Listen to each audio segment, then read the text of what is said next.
بسم اللہ الرحمن الرحیم۔ 13ویں فصل ہجرت حبشہ میں، یہ نبوت کے 5ویں سال میں ہوئی، جس کا سبب یہ ہوا کہ کفار مسلمانوں کو بہت تکلیف دیتے تھے۔ اس وقت آپ صلی اللہ علیہ وسلم کی اجازت سے چند مسلمانوں نے حبشہ کی طرف ہجرت کی۔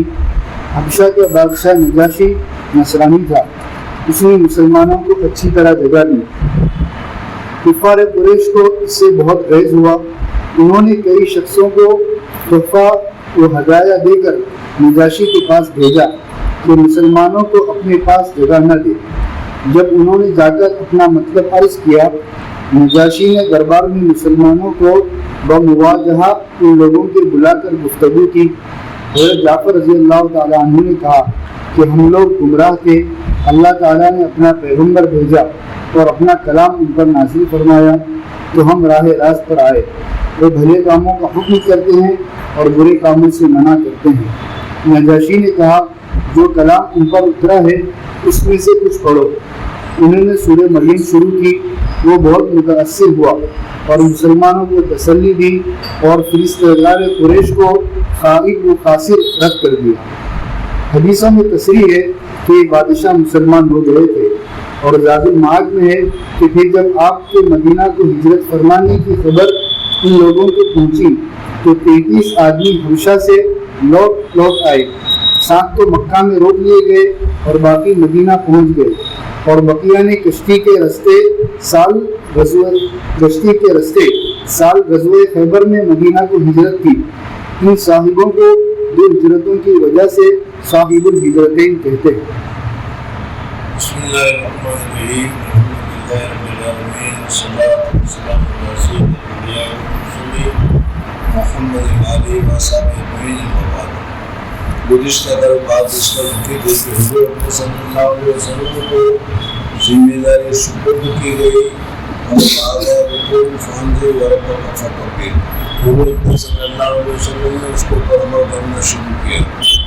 جتنے حضور صلی اللہ علیہ وسلم کے ساتھ تعلق تھا، حضور صلی اللہ علیہ وسلم کے ساتھ محبت تھی، وہ سارے کے سارے محبتیں لوگوں کے دلوں سے نکل گئی، اور حضور اکرم صلی اللہ علیہ وسلم کی ناراضگی اور حضور اکرم صلی اللہ علیہ وسلم سے دشمنی انہوں نے اختیار کر لی۔ حضور صلی اللہ علیہ وسلم کو چونکہ بڑے گھر کے تھے، نیچے خاندان کے تھے، اس وجہ سے حضور صلی اللہ علیہ وسلم کو تو زیادہ اذیت نہیں دے سکے، تکلیف نہیں ہے حضور صلی اللہ علیہ وسلم کو بھی، لیکن جتنے دوسروں کو بھی اتنی اذیت نہیں دے سکے۔ جو لوگ مسلمان ہوئے، عام ہے کہ جو ابتدا میں جو مسلمان ہوتا ہے وہ معمولی درجے کا آدمی ہوتا ہے، اور معمولی درجے کے آدمی کے اوپر سب کی چلتی ہے، بڑے لوگوں کے اوپر کسی کی نہیں چلتی۔ میں معمولی جو آدمی ہوتا ہے اس کو ہر ایک لگانا شروع کرے گا اور اس کی مخالفت کرنا شروع کرے گا، لیکن جو بڑا آدمی ہوگا، پیسے ہوگا، صاحب اقتدار ہوگا، کوئی نہیں ہوگا۔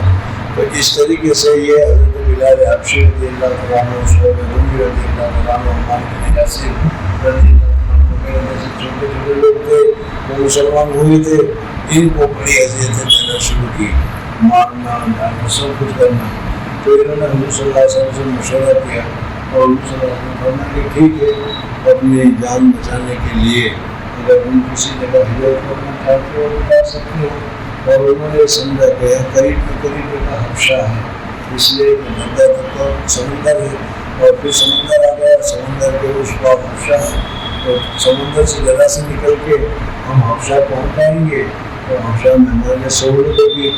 یہ کہہ کر صحابہ کرام رضوان اللہ تعالیٰ مجمعین، ان حضرت جعفر طیار رضی اللہ تعالیٰ عنہ وغیرہ بڑے صحابی بھی تھے، حضور اکرم صلی اللہ علیہ وسلم کی بعد میں جو زوجہ مطہرہ بنی وہ بھی اس میں شریک تھی۔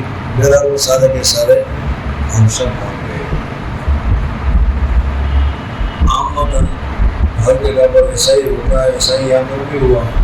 اب کافر لوگوں نے سمجھا کہ یہ لوگ ان کے حبشہ چلے گئے، اور اس لیے دیکھا دیکھی دوسرے حضرات بھی حبشہ چلے جائیں گے تو مسلمانوں کی تعداد آہستہ آہستہ بڑھتی رہ جائے گی، غلبہ ہو جائے گا۔ ایسا کرنا چاہے کہ ان کو حبشہ ہی سے نکلوا دیا جائے، اور حبشہ کا جو بادشاہ تھا وہ نصرانی تھا، اس وجہ سے انہوں نے یہ طواف وغیرہ بادشاہ کے پاس بھیجے اور کہا کہ کچھ لوگ ہمارے یہاں گئے ہیں، آپ ان کو یہاں رہنے نہ دیں، ان کو یہاں پر نکال دیں، ایسے ویسے وغیرہ سب کچھ کیا۔ لیکن وہ نجاشی بادشاہ جو تھا، اسمہا اس کا نام تھا، وہ سمجھدار تھا اور وہ بھی جانتا تھا کہ آخری زمانے میں حضور اکرم صلی اللہ علیہ وسلم یا آخری زمانے میں رسول پاک صلی اللہ علیہ وسلم تشریف لانے والے ہیں، ہو سکتا ہے کہ مکہ میں آئے ہوں۔ اس وجہ سے انہوں نے کہا کہ ٹھیک ہے، ایسا کرو کہ جنرل میٹنگ ہو سکتا ہے جس میں مسلمان بھی آئیں گے اور غیر مسلم بھی آئیں گے، یہ مکہ والے بھی آئیں گے، اور ان کے سامنے آپس میں بات کی جائے اور فیصلہ کیا جائے کہ ان لوگوں کو رہنا چاہیے یا ان لوگوں کو نکال دینا چاہیے، کیا کرنا چاہیے۔ تو اس طریقے سے میٹنگ ہوئی۔ اس میٹنگ میں انہوں نے کہا کہ بھائی بتاؤ تم مکہ چھوڑ کر کیوں آ گئے؟ تو حضرت جعفر طیار رضی اللہ تعالیٰ عنہ اس وقت ہجرت کرنے والوں میں شامل تھے۔ یہ بہت ہی زیادہ اونچے درجے کے صحابی ہیں، آگے بھی ان کا تذکر آئے گا حضرت جعفر طیار کا۔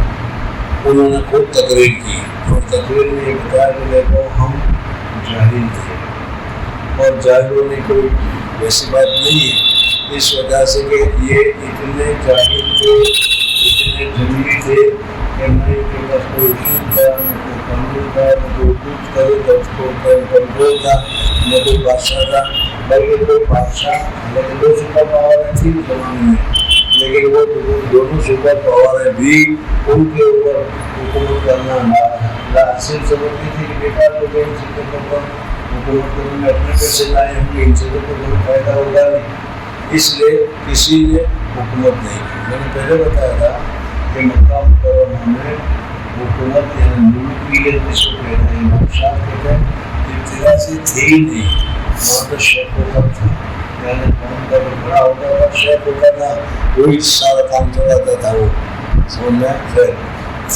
حضرت جعفر رضی اللہ تعالیٰ عنہ نے کہا کہ اللہ تبارک و تعالیٰ نے ہمارے پر کرم کیا، ہم گمراہ تھے، ہم مورتی پوجا کرتے تھے، ہمارے اندر تعلیم نہیں تھی، ہمارے اندر تہذیب نہیں تھی، ہم انسان کو انسان نہیں سمجھتے تھے بلکہ جانور جانور کی طرح ان کے ساتھ معاملہ کیا کرتے تھے۔ سمجھ میں اللہ تبارک و تعالیٰ نے ایک رسول کو بھیجا اور رسول کو بھی تعلیم دی، اس رسول نے ہم کو بتایا، وہ تعلیم ہم کو اچھی لگی تو ہم نے اس رسول کی بات کو مان لیا۔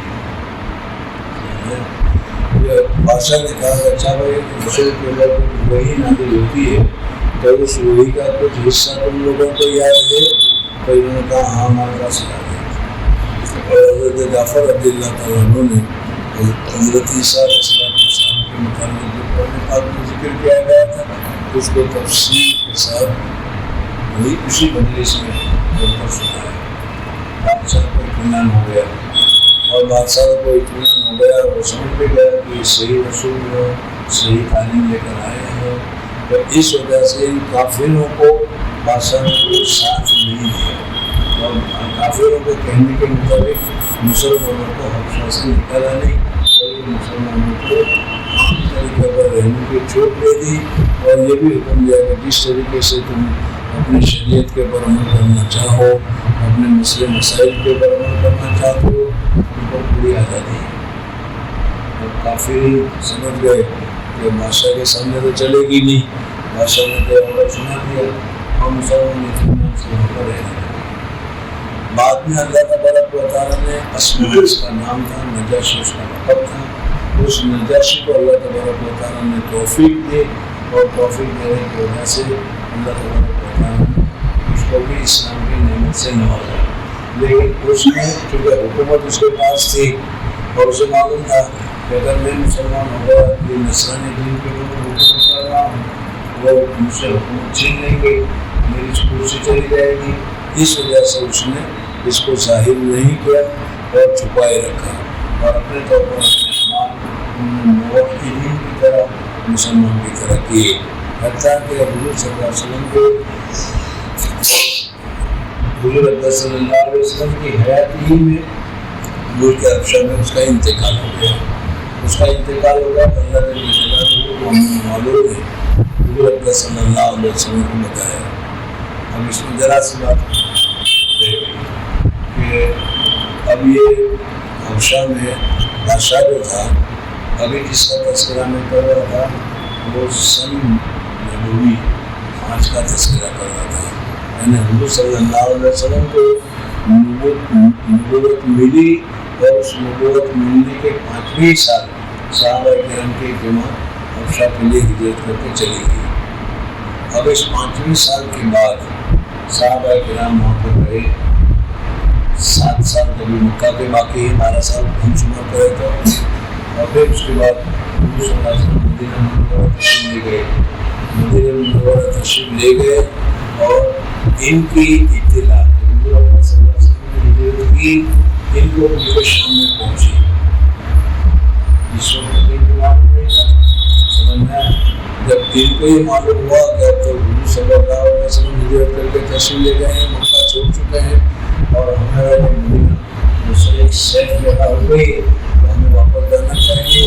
اس وجہ سے وہ صحابی وہاں سے ملک حبشہ سے مکہ مکرمہ آئے، اور مکہ مکرمہ سے کیا ہے مدینہ منورہ ہے، جیسا کہ تم نے سنا۔ ایک اور جماعت بھی تھی جو کشتی میں بیٹھ کر نکلی، اور اس زمانے میں جو کشتی ہے جس کو مان کہتے ہیں، اس میں مشکل نہیں ہوتا، وہ ہوا کے اوپر سے چلتی۔ اب ان کا ایسا ہوا کہ جدہ سے وہاں سے حبشہ سے وہ چلے گئے اور ہوا ان کو مخالف ملی، اس وجہ سے سیدھے جدہ آنے کی جگہ پر دوسری جگہ چلی گئی، اور دوسری جگہ چلنے کی وجہ سے حضور اکرم صلی اللہ علیہ وسلم جب مدینہ میں پہنچے خوشیوں کو پہنچے، ایسا ہوتے سمجھنا گیا۔ اب یہ اسما بادشاہ تھا، وہ اسلام کے اوپر آئے، اس کا امار وغیرہ سارا مناسب تھا، اور اب اس کا انتقال ہو گیا۔ جب اس کا انتقال ہوا تو حضور صلی اللہ علیہ وسلم مدینہ منورہ میں تھے، یعنی یہ تو 5 سال کی بات تھی۔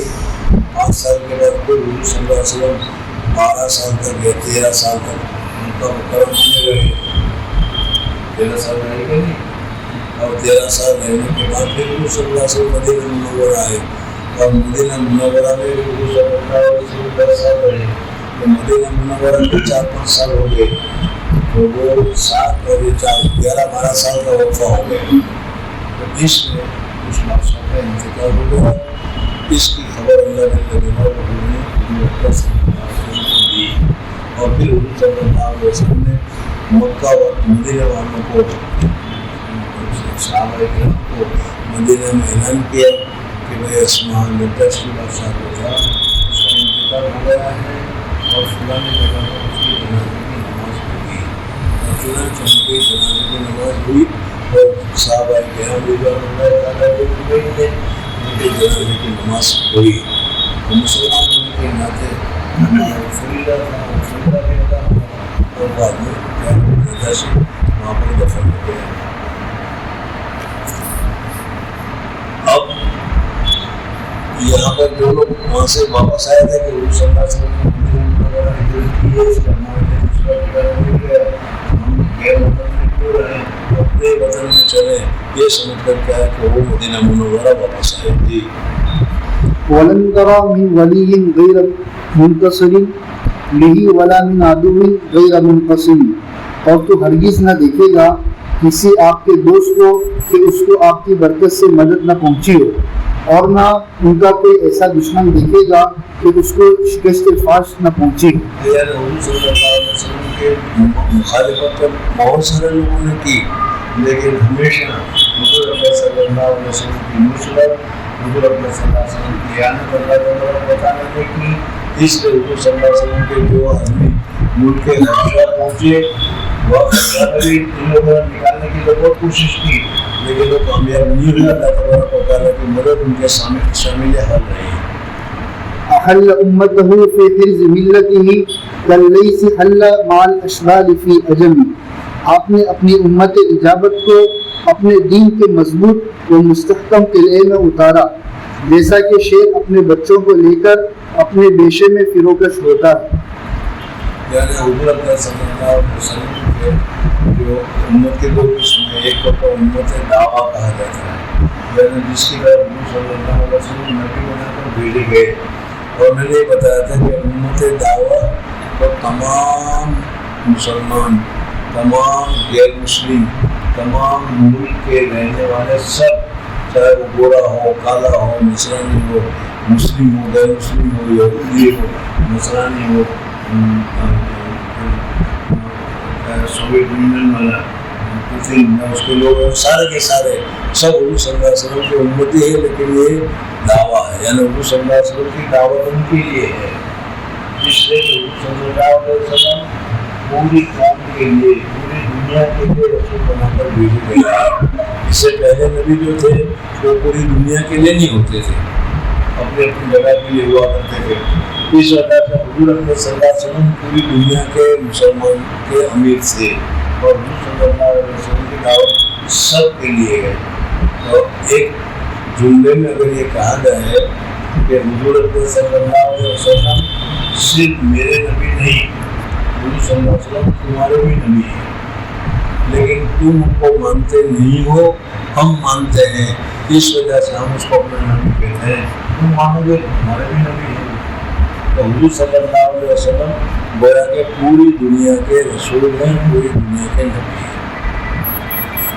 اب حضور اکرم صلی اللہ علیہ وسلم کی وجہ سے حضور اکرم صلی اللہ علیہ وسلم کے جو ماننے والے ہیں، یعنی امت اجابہ، پہلے تو بتایا کہ امت دعویٰ، اور ہم لوگ جو ہے جنہوں نے حضور صلی اللہ علیہ وسلم کی بات کو مان لیا، انہوں نے گھر سے حضور صلی اللہ علیہ وسلم کی دعوت کو مان کر حضور صلی اللہ علیہ وسلم کا رسول مان لیا، اس لیے امت اجابہ ہو گئی. اب یہ کہتے ہیں کہ امت اجابہ جنہوں نے حضور صلی اللہ علیہ وسلم کی بات کو مانی، اس کی ایک مثال دی، جیسا کہ ایک شیر ہوتا ہے، اور شیر اپنے بچوں کو بہت ہی محفوظ کے ساتھ، حفاظت کے ساتھ رکھتا ہے، اور اس بچوں کو کوئی اذیت نہ ہو، کوئی تکلیف نہ ہو، اس کی ساری کوشش کرتا ہے. حضور اکرم صلی اللہ علیہ وسلم نے بھی اسی طریقے سے اپنے ماننے والوں کی، اپنے اتباع کرنے والوں کی امت اجابت کی بہترین طریقے سے حفاظت فرمائی. جہاں کہیں کوئی وہاں گئے تکلیفیں پہنچی، لیکن کہیں کو جان کا خطرہ نہیں ہوا اور اطمینان سے وہ رہ سکے. جیسا کہ ملک حبشہ میں وہاں گئے، ملک حبشہ میں حضور صلی اللہ علیہ وسلم کی حکومت نہیں تھی، لیکن وہاں حضور صلی اللہ علیہ وسلم کی برکت سے وہ لوگ رہے. جی کم جدلت کلمات اللہ من جدل فیہ وکم قسم البرہان من قسمی، اور بہت دفعہ کلام اللہ نے خاک مذلت پر ڈال دیا اس شخص کو جس نے حضرت صلی اللہ علیہ وسلم کی شان میں جھگڑا کیا، جس نے حضور صلی اللہ علیہ وسلم کی شان میں جھگڑا کیا، حضور صلی اللہ علیہ وسلم کو برا بھلا کہا، حضور اکرم صلی اللہ علیہ وسلم کو ستایا، حضور اکرم صلی اللہ علیہ وسلم کو تکلیف دی.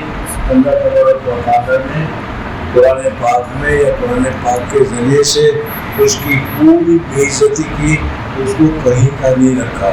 گزشتہ کل ابو لہب کا واقعہ اور اسی کے ساتھ ساتھ ولید کا واقعہ تمہارے سامنے ذکر کیا گیا ہے. ابو لہب کا بھی اسی طریقے سے آج دنیا میں سب سے زیادہ اگر کوئی آدمی لوگوں کے ذہن میں برا ہے، یہ حضرات ہے جو حضور صلی اللہ علیہ وسلم کے مخالف تھے. جی 14ویں فصل زمانہ اقامت مکہ بعد نبوت کے بعض متفرق واقعات میں مختصر. یعنی مصنف رحمۃ اللہ علیہ یہ عنوان ہوگا. جی مصنف رحمۃ اللہ علیہ نے ایک عنوان قائم کیا اور یہ کہا کہ حضور اکرم صلی اللہ علیہ وسلم نے وحی آئی، اس وحی آنے کے بعد سے یعنی 40 سال کی عمر سے لے کر حضور اکرم صلی اللہ علیہ وسلم 53 سال کی عمر تک، یعنی 13 سال تک مکہ مکرمہ میں رہے. اور اس 13 سال میں بہت سے واقعات ہوئے حضور صلی اللہ علیہ وسلم کی بہت تکلیف کے، اور دوسرے بھی بہت سارے واقعات ہوئے. تو اس فصل میں مکہ مکرمہ میں 13 سال میں کیا کیا ہوا کچھ آپ حضرت کے سامنے ذکر کیا جاتا ہے. جی پہلا واقعہ جب آپ صلی اللہ علیہ وسلم پر وحی اول نازل ہوئی اور آپ نے حضرت خدیجہ رضی اللہ تعالیٰ عنہا سے بیان فرمایا، وہ آپ کو ورقہ کے پاس لے گئی.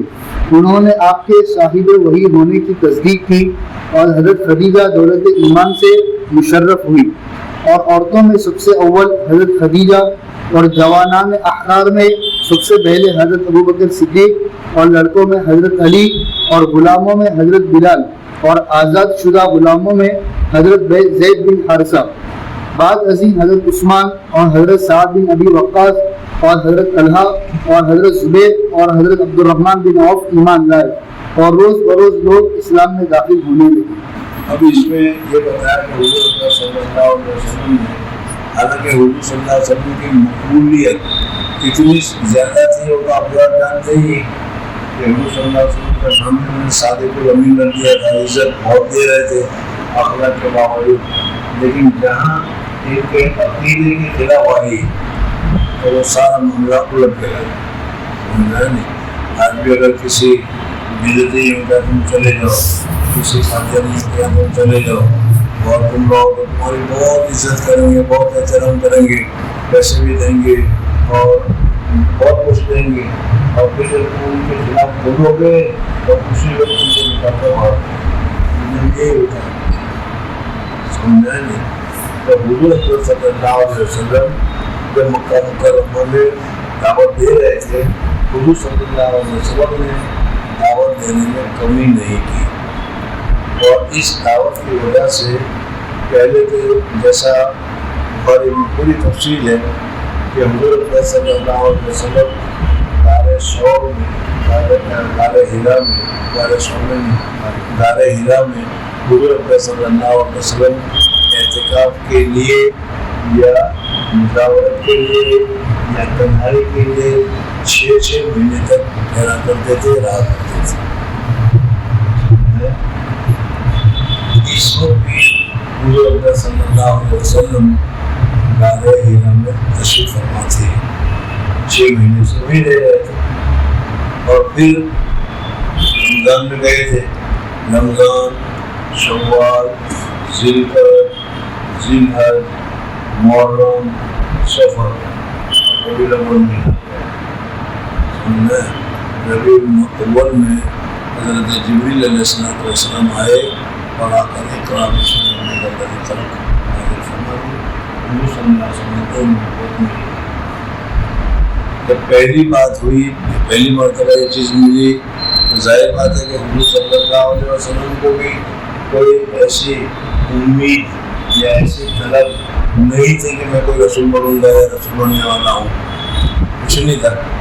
لیکن جب رسالت مل گئی تب حضور صلی اللہ علیہ وسلم کو احساس ہوا کہ اللہ تبارک و تعالیٰ نے بہت بڑی ذمہ داری مجھے سپرد کر دی. یہ ذمہ داری مجھ سے ان جاہلوں کے پاس، ان گمراہ لوگوں کے پاس، ان ایسے لوگوں کے پاس جن کے پاس عقل ہی نہیں ہے، ایسے لوگوں میں کیسے کام کروں گا. یہ حضور صلی اللہ علیہ وسلم کو ملنے لگا. اس میں بھی حضور صلی اللہ علیہ وسلم حضرت جبریل علیہ السلام سے 5 آیتیں سننے کے بعد گھبراتے ہوئے، ڈرتے ہوئے، حدیث پاک میں تھا کہ حضور صلی اللہ علیہ وسلم کو اتنا گھبراہٹ لگا ہوا تھا، اتنا ڈر لگا ہوا تھا کہ ڈر کے مارے یہ یہاں کا جو گوشت ہے وہ گوشت کھانپ رہا تھا. اس کی مثال میں نے تمہیں بتائی تھی کہ آپ کو 2 بجے میں تو پڑ جاؤ اور دن نہ دکھائی دے دے تو ایسا گھبراہٹ ہوگا کہ پتہ نہیں عادت ہے کہ ہمارا تو ہو جائے گا، سمجھنا. لیکن گھبراہٹ بہت سخت ہوتا ہے. حضور صلی اللہ علیہ وسلم کو بھی گھبراہٹ ہوا. اب بعض لوگوں نے، بڑے لوگوں نے بھی، ہمارے لوگوں نے سیرت النبی کتاب ہے، مولانا سید سلمان ندوی رحمۃ اللہ تعالیٰ نے کی لکھی ہوئی ہے. حضرت مولانا سید سلمان ندوی رحمۃ اللہ تعالیٰ نے بہت اونچے درجے کے آدمی تھے، لیکن آدمی چاہے کتنا ہی اونچا ہو غلطی سے خالی نہیں ہوتا، سمجھنا ہے. وہاں پر انہیں ایسا ہی لگنے کہ حضور صلی اللہ علیہ وسلم کو جب پہلے وحی آئی تو اس وحی سے حضور صلی اللہ علیہ وسلم کو سمجھ ہی میں نہیں آیا کہ یہ وحی ہے یا کیا. صلی اللہ علیہ وسلم کوئی جناتی شیطانی کوئی ایسی چیز سمجھے جس کی وجہ سے حضور صلی اللہ علیہ وسلم نے آ کر حضرت ان کو خدیجۃ الکبریٰ کو کہا لقد خشیت علی نفسی, مجھے اپنی جان کا خطرہ نظر آتا ہے. الفاظ ہی کہے حضور صلی اللہ علیہ وسلم کہ مجھے تو اپنی جان کا خطرہ نظر آتا ہے. اب اس جان کا خطرہ نظر آنا کس وجہ سے ہے یہ دوسری بات ہے. ہم لوگ یہ بتاتے ہیں کہ حضور اکرم صلی اللہ علیہ وسلم کو جو جان کا خطرہ نظر آ رہا تھا وہ میں نے ابھی تمہارے سامنے بیان کر دیا کہ حضور صلی اللہ علیہ وسلم جس زمانے میں جن لوگوں میں جس قوم میں محفوظ کیے گئے تھے وہ ان کے محض تھے, ان کو جاہل تھے, ان کو کچھ جان پہچان نہیں تھی. سمجھنا ایسے آدمی کو جس کو کوئی بھی پتہ نہ ہو ان کو صحیح راستے پر لانا, صحیح بات اس کے دماغ میں اتارنا یہ بڑا مشکل ہوتا ہے. سمجھنا اپنے ابھی تم دیکھو گے کہ وہ پرانے بوڑھے آدمی جو ہوتے ہیں ان کو سمجھاؤ وہ کسی حالت میں وہ سمجھنے کے لیے تیار نہیں ہوتے. سمجھنا اب ایسے آدمی کو سمجھانا بھی کارے دار کام رکھتا ہے.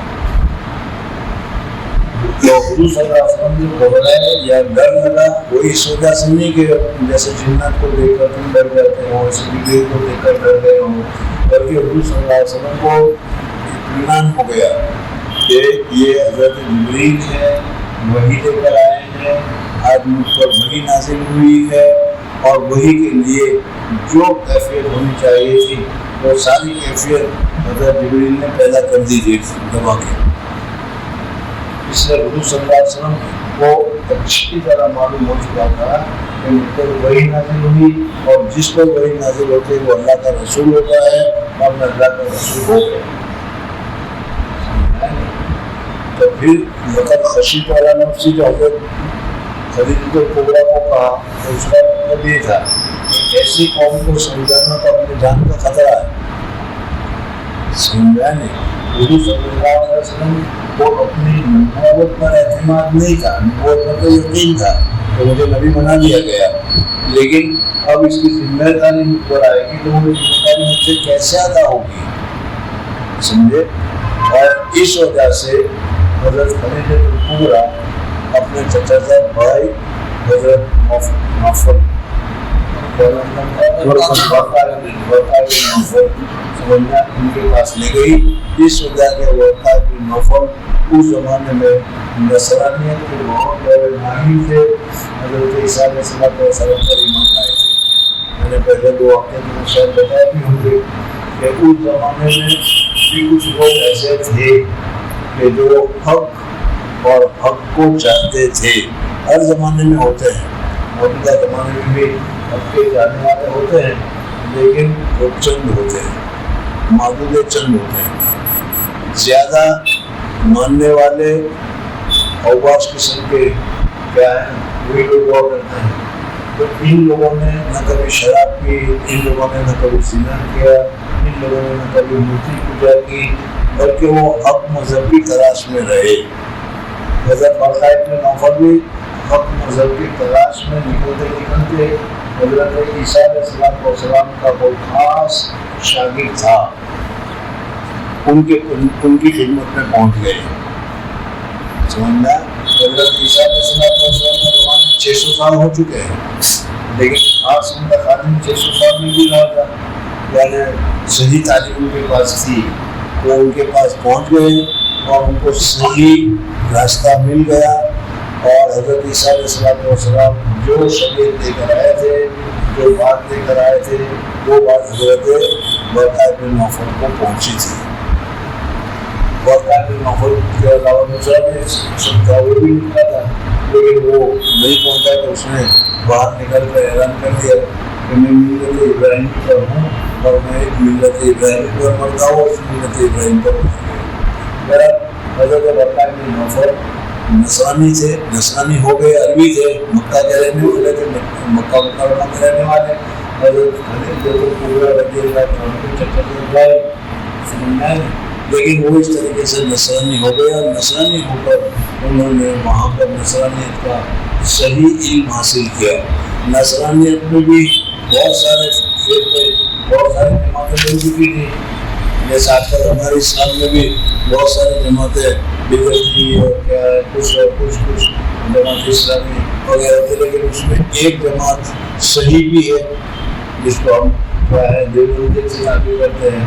تو اسی طریقے ان کو ساری صحیح تعلیمیں ملی اور اس طرح ملنے کی وجہ سے وہ اس کی نشر و اشاعت بھی کرتے تھے۔ اس زمانے میں دین کی حفاظت کی ذمہ داری اللہ نے خود اپنے آپ نہیں لی تھی۔ ذکر اللہ تعالیٰ نے قرآن کے لیے کہا ہے، ہمارے لیے کہا ہے، لیکن دوسرے بزرگ کے لیے نہیں کہا تھا۔ اس وجہ سے ذمہ داری قرآن کو شکر برقع میں داخل ہے۔ خیر تو حضرت خدیجہ کو کبریٰ لے گئی، حضرت برقع نے پوچھا کیا دیکھا تم نے؟ میں نے ایسا دیکھا کہ ایک فرشتہ آیا، وہ آیا کر سمجھے دبایا اور یہ کیا اور یہ کیا اور یہ کیا اور یہ آیتیں کی۔ حضرت برقع کے مغل فوراً سمجھ گئے کہ یہ وہی فرشتہ ہے جو حضرت موسیٰ علیہ السلام پر آیا کرتا تھا اور اللہ کی وہی لے کر آیا ہے، اور جو حضرت عیسیٰ علیہ السلام کہتے تھے یاد من بعد ہی اسمہ احمد، میرے بعد ایک آدمی آئے گا نبوت کا، وہ سب سے بڑا نبی ہوگا اور اس کا نام احمد ہوگا۔ یہ معلوم ہوتا ہے کہ پر ہے اور یہ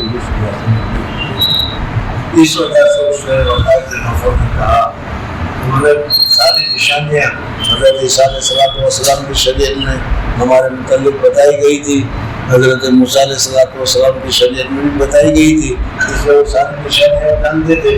اس وجہ سے انہوں نے کہا کہ اس وقت کیا حال ہوگا جب لوگ آپ کو ستائیں گے، ماریں گے، برا بھلا کہیں گے اور آپ کو وطن سے باہر نکالیں گے۔ یہ رشتہ کو ایک دم جھٹکا نہیں، لوگ ماریں گے، پیٹیں گے، لوٹیں گے، وہ سب ویسے ہی تھا، لیکن کہا کہ نکالیں گے مجھے باہر، اور اس وقت کہا کہ کیا مجھے کہاں سے باہر نکالیں گے یہ لوگ؟ اس وقت نے سوال کیا تو حضرت برقع نے کہا کہ ہاں، ہمیشہ ایسا ہوتا ہے کہ جس کی نبوت ملتی ہے اس کے ساتھ ایسا ہی معاملہ ہوتا ہے۔ حضرت ابراہیم علیہ السلام کو عراق سے بھیجا گیا، مغول سے بھیجا گیا، حضرت موسیٰ علیہ السلام کو کیا ہے فلسطین سے بھیجا گیا، نکالا گیا تھا کہ نہیں؟ بہرحال اس طریقے سے ہر ایک کے ساتھ ایسا ہوتا ہے، آپ کے ساتھ بھی ایسا ہوتا ہے، لیکن کہاں کہ مجھ میں اگر اس وقت طاقت ہوگی تو میں آپ کی ضرور نصرت کروں گا، ضرور مدد کروں گا۔ گویا کہ حضرت برقع بن نوفل نے سب سے پہلے حضور صلی اللہ علیہ وسلم کی رسالت اور حضور صلی اللہ علیہ وسلم کا ایمان کیا۔ سمجھا نہیں؟ کہا کہ نہیں کہ آپ رسول ہے، اللہ تعالیٰ رسول بیٹا آپ کو رسول مانتا ہوں۔ اب دوسری بات اس میں یہ بھی ہے، یہ دیکھنے کی ہے، پتہ نہیں تمہارے جناب پہنچے کہ نہ پہنچے، الفضل ما شہد بہ الاعداء، فضل وہ ہے جس کو دشمن لوگ اس کو مانے۔ کیا سمجھو کہ بھائی اپنے آپ تو دنیا میں تو بہت کہتے ہیں ویسا ہوں میں، ویسا ہوں میں، ویسا ہوں میں، ویسا ہوں، لیکن کیا تمہارا مخالف جو ہوگا اس مخالف کے پاس جا کر پوچھو گے اس کا نام کیا ہے، کیسا ہے آدمی، تو وہ سارا کالا جھٹا سب تمہارا سامنے بیان کر دے گا۔ اور جو مخالف آدمی تمہاری تعریف کرے کہ نہیں یہ سچا ہے، تو پھر ہر ایک کو ماننا پڑتا ہے کہ واقعی میں وہ سچا ہے۔ حضرت نصرانی یہ ہمارے مخالف ہے، برقع بن نوفل ہمارے مخالف مذہب کے تھے، لیکن اللہ جل جلالہ و امن والوں نے سب سے پہلے مخالف مذہب والے کو حامی تیار کر دیا کہ میں مانتا ہوں کہ یہ حضور صلی اللہ علیہ وسلم سمجھ ہے. اور نوفل نے کہہ دیا کہ آپ رسول ہیں اور آپ کو اللہ تعالیٰ کیا ہے تکلیف دیں گے اور آپ کو جس وقت تکلیف دیں گے اس وقت اگر میں ہوں گا تو میں ضرور آپ کی ضرور کروں گا. وہ دوسری بات رہی کہ اس کا انتقال ہو گیا, وہ رہ نہیں زیادہ بوڑھے ہی تھے. تو اس وجہ سے حضرت حضور صلی اللہ علیہ وسلم کے جو صحابی ہیں ان صحابہ میں حضرت ورقہ کا نام لکھا گیا ہے. اب اس کے بعد سب سے پہلے تو حضرت خدیجہ کبریٰ مسلمان ہو گئی. انہوں نے کہا کہ آپ یہ کہہ رہے ہیں کہ مجھے خطرہ ہے, میں ڈرتا ہوں, مجھے خطرہ ہے کہ میری جان کو خطرہ ہے. تو حضور اکرم صلی اللہ علیہ وسلم کو حضرت خدیجہ کبریٰ جو کہتی ہے وہ بخاری میں موجود ہے, لا یخزیک اللہ, اللہ تبارک و تعالیٰ تم کو کبھی شرمندہ نہیں کریں گے. لا یحزنک اللہ بھی اللہ تعالیٰ تم کو کبھی نہیں کرے گا. اس وجہ سے کہ آپ میں یہ صفت ہے, یہ صفت ہے, یہ صفت ہے, یہ صفت ہے, یہ صفت ہے. اور جس آدمی کی عادت ایسی ہو, جس آدمی کی صفت ایسی ہو, اللہ تبارک و تعالیٰ اس کو کبھی شرمندہ نہیں کرے گا. اور حضرت خدیجہ کبریٰ نے آپ کو مان دیا, سمجھنا. پھر اس کے بعد حضرت ابوبکر کی خبر ہوئی, حضرت ابوبکر نے مان لیا. پھر حضرت علی کو خبر ہوئی, حضرت علی نے بھی آپ کو رسول مان لیا. 3 ہو گئے, سمجھنا. حضرت زید بن حارثہ یہ حضور اکرم صلی اللہ علیہ وسلم کے آزاد کردہ غلام تھے, وہ بھی مان لیے. بلال حبشی رضی اللہ تعالیٰ عنہ نے جب سنا تو سارے تلاش میں تھے کہ نبی آنے والا ہے, وہ کب آتا ہے, کب آتا ہے, سن لیا تو فوراً انہوں نے مان. اور یہ بلال جو تھے کافروں میں جو سب سے بڑا سردار تھا امیہ, اس کے غلام تھے. اب بیچارے بلال کے اوپر مصیبتیں آ گئی, روزانہ تکلیف, روزانہ مار پیٹ اور یہ ہونے لگا. تو یہ پہلا سال ہے. ابھی 2 سال تک پھر وہی نہیں آئی, اور 2 سال کے بعد جب وہی آئی تو حضور اکرم صلی اللہ علیہ وسلم کو یہ بھی سپرد کی گئی کہ مکہ مکرمہ میں اعلان کرو کہ حق راستہ یہ ہے اور اللہ کے صحیح پرویش کرو وغیرہ وغیرہ. جی. دوسرا واقعہ جب آپ صلی اللہ علیہ وسلم پر آیت وَأَنذِرْ عَشِيرَتَكَ الْأَقْرَبِينَ نازل ہوئی, یہ بھی کل میں نے بتایا تھا کہ 2 سال کے بعد یہ آیت پھر بعد میں نازل ہوتی ہے. پہلے تو 5 آیت نازل ہوئی تھی, پھر اس کے بعد اب آہستہ آہستہ سورہ مدثر نازل ہوئی, اور سورہ مدثر کے بعد پھر آیت جیسے ضرورت ہوتی رہی نازل ہوتی رہی. حضرت جبریل آیا اور کہا کہ وَأَنذِرْ عَشِيرَتَكَ الْأَقْرَبِينَ, اپنے جو قریبی رشتہ دار ہیں ان قریبی رشتہ دار کو سمجھاؤ. سمجھا. تو حضور صلی اللہ علیہ وسلم نے اس زمانے کے اس طریقے کو سامنے رکھ کر اسی طریقے سے جو کپڑا ہلا کر سب کو نام لے لے کر بلایا, اور بلانے کے بعد حضور صلی اللہ علیہ وسلم نے پوری مکہ والوں کو, پوری مکہ کے بستی والوں کو حضور صلی اللہ علیہ وسلم نے دین کی دعوت دی. میں دیکھ رہا ہوں کہ میرے پیچھے کوئی بہت بڑا لشکر ہے, کبھی بڑے تو تمہارے پاس حملہ کرنے والا ہے, تم مانو گے یا نہیں؟ تو جیسے کہ ماں ضرورت نہ تھا, ہم نے تمہارے پاس کبھی جھوٹ کو دیکھا نہیں, تم نے کبھی جھوٹ نہیں بولا. اس وجہ سے ہم کہتے ہیں کہ بالکل دیکھ رہے ہیں. صلی اللہ علیہ وسلم نے کہا کہ یہی تم کو کہہ رہا ہوں کہ ایک خدا کی عبادت کرو, اور ایک خدا کی عبادت کے علاوہ جو مورتیوں کی پوجا کر رہے ہو, ہزاروں خدا کو مان رہے ہو, اس سے توبہ کرو. بس صرف یہ کہنا تھا کہ حضور صلی اللہ علیہ وسلم کو چٹے بھی آئے تھے, بلائے تھے, اور لگا پہلے آزاد جمع کرنا, اگر تیرا منہ کھانا ہو, تیرا ناس ہو, کیا اس کام کے لیے جمع کیا تھا؟ اللہ تعالیٰ کو اپنے حبیب پر یہ جملہ ناپسند آیا, مستقبل صورت نازل کی قبر کے دار میں آپ صلی اللہ علیہ وسلم نے کوہ صفا پر چڑھ کر پکارا اور سب کو جمع کر کے شرک پر رہنے کی حالت میں عذاب سے ڈرایا. اگر تم مشرک ہو گئے مردی پوجا کرو گے تو جہنم کا عذاب تمہارے لیے تیار ہے، یہ بتایا. ابو لہب نے آپ کی شان میں سخت الفاظ کہے. سورہ تبت تبھی نازل ہوئی جس میں اس کی اور اس کی جورو کی مذمت ہے. وہ بھی آپ کے ساتھ بہت دشمنی رکھتی تھی. اس ابو لہب کے دو بیٹے تھے. ابو لہب کے دو بیٹے حضور صلی اللہ علیہ وسلم کا قریبی چچا ہے یہ، اور یہ اتنا زیادہ حضور صلی اللہ علیہ وسلم کے ساتھ محبت کرتا تھا کہ جب حضور اکرم صلی اللہ علیہ وسلم کی پیدائش ہوئی، ابھی بچے ہیں، ان کی باندھی تھی سوئے گیا. اس نے ابو لہب کو کہا کہ تمہارا بھائی عبداللہ کے گھر میں بچہ پیدا ہوا. اس کو اتنی خوشی ہوئی کہ اس نے ہاتھ اٹھا کر کہا جاؤ میں نے تجھے آزاد کیا. اس بندے کو آزاد کر دیا پیدائش پر. لیکن آگے چل کر پھر صلی اللہ علیہ وسلم نے دو بیٹیاں تھی اور دونوں بیٹیاں اس کے دونوں بیٹوں کو نکاح میں دی. آئے گا قصہ آگے دی. ابو لہب کے دو بیٹے تھے عتبہ اور عتیبہ. آپ کی دو صاحبزادیاں حضرت رقیہ اور ام کلثوم ان دونوں کے نکاح میں تھی. اس وقت اختلاف دین سے نکاح درست تھا.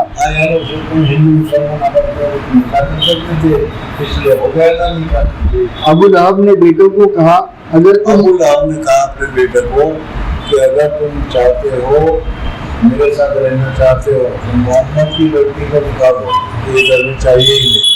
اگر تم ان بیٹیوں کو طلاق نہ دو گے تو تم سے میرا تعلق نہ رکھوں گا.